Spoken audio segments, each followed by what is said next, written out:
Hello everyone. Today we are going to take our first lesson in business writing and it's entitled CVs. This lesson is divided into three lectures. So each lecture we will take a part of the CV. Before we start our lecture, I need you to know that the CV that we are going to talk about is an academic CV, the one used to apply for scholarships and academic positions, not the one used to apply for most jobs. يعني معظمنا فاكر إن السي في ده هو اللي بنقدم بيه في أي وظيفة، لكن السي في اللي احنا هنتكلم عليه في المحاضرة دي اسمه academic CV، اللي هو بنقدم بيه في المنح والوظائف الأكاديمية والوظائف العلمية.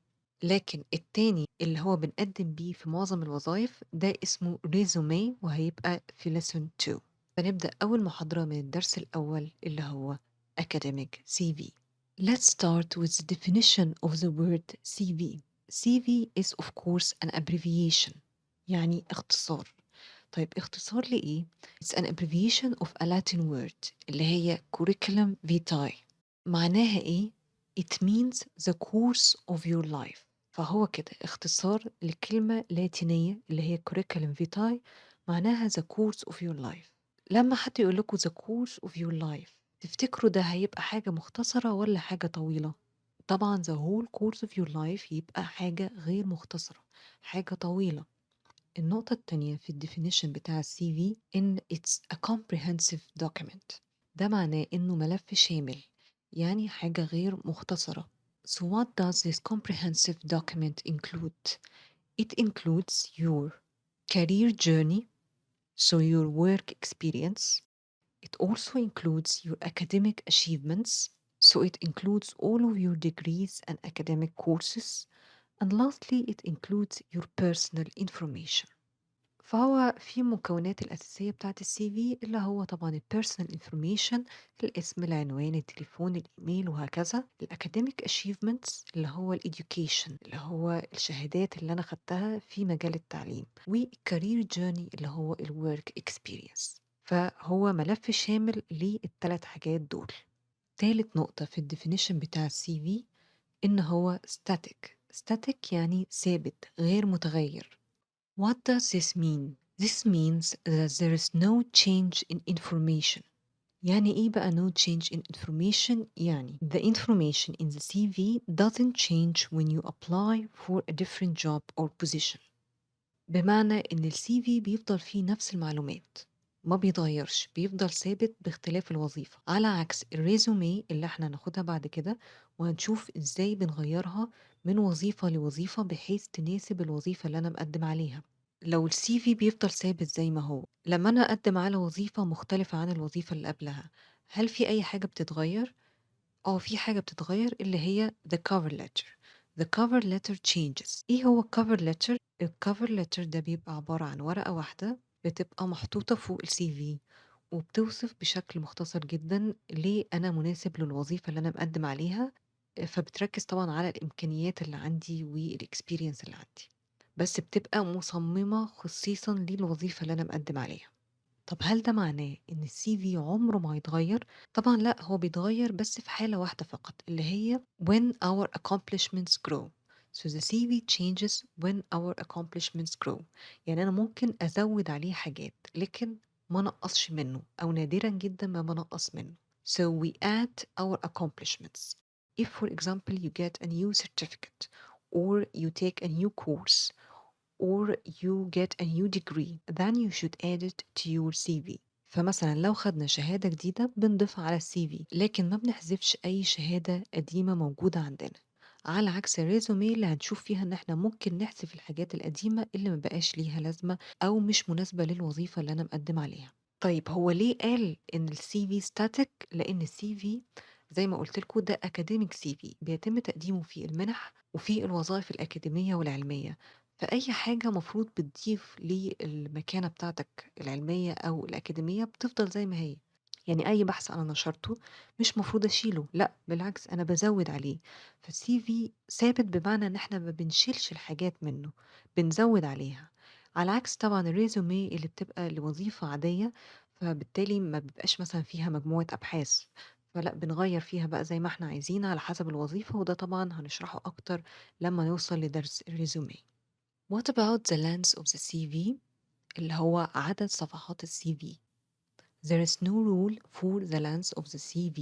يعني ما فيش عدد صفحات معين، لأن زي ما قلنا it's a comprehensive document، يعني document شامل.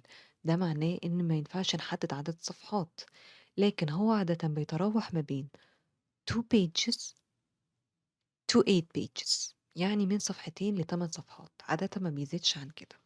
طيب ده definition. What is the purpose of the CV؟ إيه هو الغرض من الCV؟ The academic CV is used for academic positions، أو اللي هي الوظائف الأكاديمية، يعني مثلا الوظائف اللي في الجامعات. So if you are applying to be a member of the staff of a certain university, you should prepare a CV. It's also used for scientific and medical positions، يعني الوظائف العلمية. So if you want to be a researcher at a certain lab, then you should prepare an academic CV. فهو مستخدم للوظائف الأكاديمية والوظائف العلمية فقط، وطبعا الوظائف العلمية داخل فيها الوظائف الطبية. So if you want to be a doctor at a certain hospital or a clinic, then you should prepare an academic CV. If I am in the USA and I am applying for a position in marketing in a business company, I should write a resume, not a CV, because the CV is only used for academic positions and scientific or medical positions. So, this is the purpose of the CV. What is the design of the CV? Number one, the font should be readable. يعني إيه readable font؟ يعني يبقى مقروء، نقدر نقراه ببساطة، ما يبقاش مثلًا معمول ب8 أو 10 وما أقدرش أشوفه. So minimally it should be 11. Preferably it should be 12 pt. So the size of the font should be 11 or 12, and it should also be a regular font like Times New Roman, Calibri or Arial، اللي هي الfonts اللي إحنا بنستخدمها عادةً. يعني الfont اللي قدامكم ده مقروء، تقدروا تقروه ببساطة، ما فيهوش حاجة italic، ما فيهوش حاجة فيها زخرفة، الحروف بتاعته كلها مش capital أو مايلة، فلازم يبقى font عادي زي اللي قدامكم ده. Number 2، clear spacing. ده معناه إن أنا أسيب مسافات ما بين كل جزء والتاني. So I should leave a space between each section. يعني مثلا ما بين ال personal information وال work experience لازم أسيب مسافة. ده طبعا هيفرق بالنسبة للي بيقرأ CV، بحيث إن هو يلاقي ال CV متقسم كويس. You should also avoid the bold or italic font colors and the use of capitals. بمعنى ما اكتبش كل حاجة بالبولد، ما ينفعش أكتب كل حاجة بالبولد ويبقى كله زي بعضه. ممكن البولد ده للعناوين فقط. الcolor عادةً بنستخدمه في الريزومي أكتر منه في الCV، يعني كله مثلًا بيبقى باللون الأسود، وممكن مثلًا عناوين فقط تبقى بلون معين، أو نستخدم خط معين تحت مثلًا كل heading زي الخط اللي تحت كده بلون معين. والcapitals هو قصده we shouldn't capitalize each letter.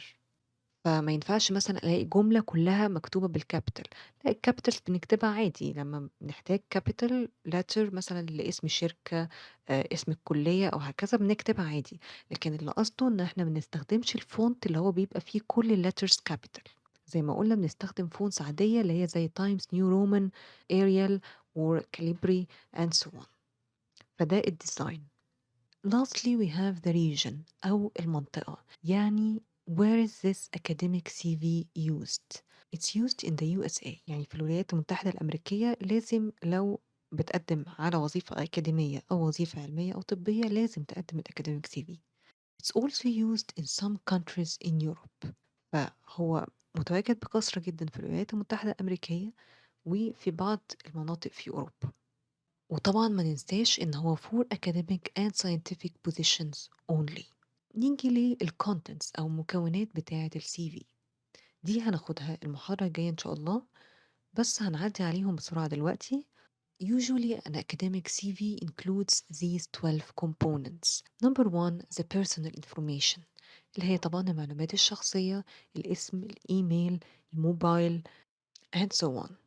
Number two, personal statement or professional summary، ودي عبارة عن قطعة صغيرة بتقدم وصف مختصر للإمكانيات اللي عندنا.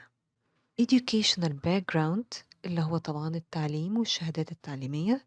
academic teaching or professional experience دي اللي هي ال work experience، لكن بما إننا هنا بنقدم على وظائف أكاديمية فعادة بتبقى اسمها academic experience أو teaching experience، ولو وظيفة علمية فبتبقى professional experience. specialized skills دي اللي هي أي skills بقى عندنا، ممكن تكون مثلا مهارات في اللغة، وممكن تكون مثلا مهارات في الكمبيوتر، بمعنى مثلا لو أنا مدرس متخصص في البروجرامينج أو الكمبيوتر ساينس فممكن أحط التكنيكال سكيلز بتاعتي هنا.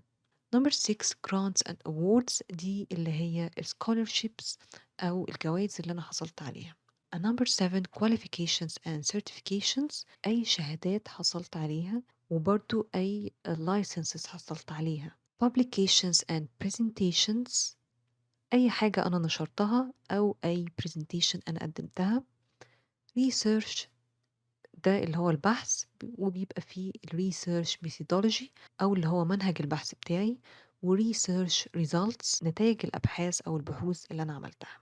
Number 10 professional affiliations دي اللي هي professional memberships، عادة مثلا أطباء بيبقى ليهم جمعيات معينة خاصة بالتخصص بتاعهم، فدي مثلا تنفع في professional affiliations. Number 11 conferences اللي هي المؤتمرات اللي أنا شاركت فيها أو اللي أنا حضرتها. Lastly we have preferences اللي هم طبعا previous supervisors or previous colleagues. So to quickly recap our lecture, we took the definition of the CV. قلنا رقم واحد إن هو مشتق من كلمة لاتينية اللي هي curriculum vitae ومعناها the course of your life. This means that it's a comprehensive document، يعني ملف شامل، يعني مش مختصر. And lastly, we said that the CV is static. This means that the information doesn't change. We don't delete any information. The CV only changes when our accomplishments grow. But there is something that changes from one job to another, and that is the cover letter. فده كانت definition. Number two, we talked about the length of the CV, and there is no rule for the length of the CV. This means that it could be from 2 pages to 8 pages. لكن مفيش حاجة محددة، عادة من صفحتين ل8، لكن زي ما قلنا there is no rule. We also talked about the purpose of the CV أو الغرض من ال CV، وزي ما قلنا it's meant for academic positions and scientific positions، لكن أي وظيفة تانية في القطاع العام أو القطاع الخاص بيستخدم فيها الريزومي. Then we talked about the design of the CV. It should be written in a readable font، يعني حاجة نقدر نقراها ببساطة، اللي هي أقل حاجة فيها 11، ويبقى فونت طبعا عادي اللي هو زي Times New Roman أو زي الفونت اللي قدامكم دلوقتي. And number two, that we should include clear spacing between the sections of the CV. And lastly, that we should avoid using the bold font, different colors, or capital letters. Lastly, we talked about the region, and as we have said, the academic CV is used in the USA and some parts of Europe. So this is it for today. Next time, inshallah, we will continue our lesson. We will take some of the components of the academic CV. So stay tuned for our next lecture.